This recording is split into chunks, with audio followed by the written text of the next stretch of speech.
Blah. Okay, .Mac, awesome. .Mac, a very quick overview. Yes, you have to pay for .Mac. It's about 140 bucks a year, but it's brilliant. Let me tell you how it works. You get 10 gig of storage. You can throw 10 gig worth of work online that you can access from anywhere in the world. So at any time, no matter where you are, you can access this 10 gig worth of data, okay?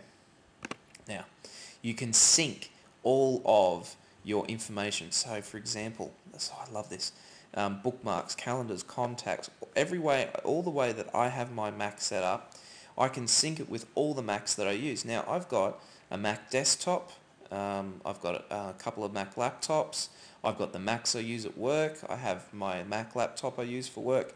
Now I want them to all be the same when I log on to them. So I have my .Mac account which syncs, and up here's a little sync, it says it last synced all my information. It syncs them all together. So the reason this is awesome is that, for example, let's say I'm at home and I find a really cool website that I want to have access to, and I bookmark it on my desktop at home. Now, my desktop is hooked into .Mac, my laptops are hooked into .Mac. As soon as I log in at work, at school, I can sync and it will bring down all those new bookmarks, all the changes I've made on my laptop at home or my desktop at home to my machine at work, which is absolutely cool. Anyway, so I can do all those things. You might ask, what are keychains? Keychains are just little things that remember your passwords. So if you've got a personal computer that's your own, it's not shared with anyone, you can save all your passwords to websites and bits and pieces. iDisk. Your iDisk is an online storage area. So you can give people access to your iDisk to download things. And I might, throw things up on my iDisk and say, hey, look, just jump on my iDisk and download this information. Very cool. Back to my Mac, basically syncs all of your Macintoshes if you have more than one Mac, like crazy people like me. Okay, so that's .Mac. Network settings. One thing I'll recommend with network, you can see here I'm set to automatic. When I'm at home, I have settings for home. When I was at a conference, I had settings for the conference because the network settings everywhere I go are different, and I just set separate locations up. Very easy to do, and just follow the little prompts and you'll be cool.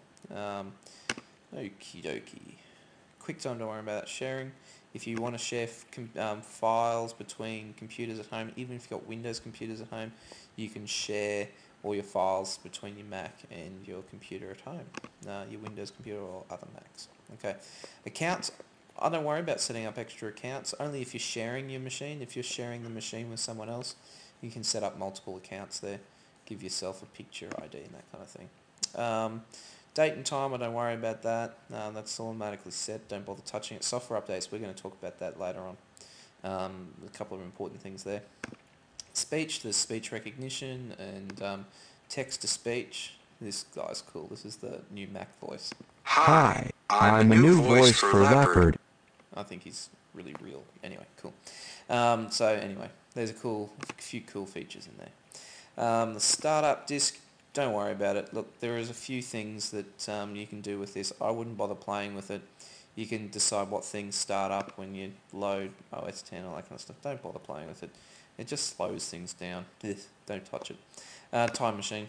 Okay, time machine. This is a cool little function that backs up all your data. Okay, so if you've got an external hard drive at home and you want all your stuff to be backed up at midnight every night, you hook up your external hard drive, you set time machine on, you choose the drive, and it just does all the backups for you. It's very, very cool. What I might do is actually, if you go to YouTube, do a search for Time Machine OS 10 or something, and watch the YouTube video that it demos this. Very cool. Okay. Universal access. There's one thing in universal access I'll show you. This is the zoom feature. I've turned mine on. What I'm going to do is just change this a little bit. Change it down to... Oops. And change that one down. Okay. You can actually zoom in on different parts of the screen. So I can zoom into different parts to demo different things. I find this very cool. Zoom into different little bits. Okay. Anyway, you can play with that. It's all very cool. I just know the first time I ever do that in class, someone's going to go, "How'd you do that? That's cool." Anyway, this little symbol here Okay, this little slash thing. That's the symbol for control, the CTRL. This is that little four-leaf clover type thing I was telling you about. That, oh sorry, this is Alt option, Alt. This one's for Alt. This one here, that little four-leaf clover, that's the Apple key or the Command key. You'll often hear that referred to as Command. So this is Alt Command 8 or Option Command 8. So Option Command 8 turns it on or off. Option Command 8 turns it on. Okay. Now to zoom in, Option Command plus will zoom in. Option Command minus will zoom out. Okay. You can play with all your settings in there. Cool. Okay, let's go back. And that's pretty much it. Don't worry about these. These are technical things I have installed. You don't need to worry about that. Cool. So that is system preferences. I'm going to quit out of this. Oops, taking you back. I'm going to quit out of this and organise another video for you. That's going to look at the desktop and other cool bits and pieces.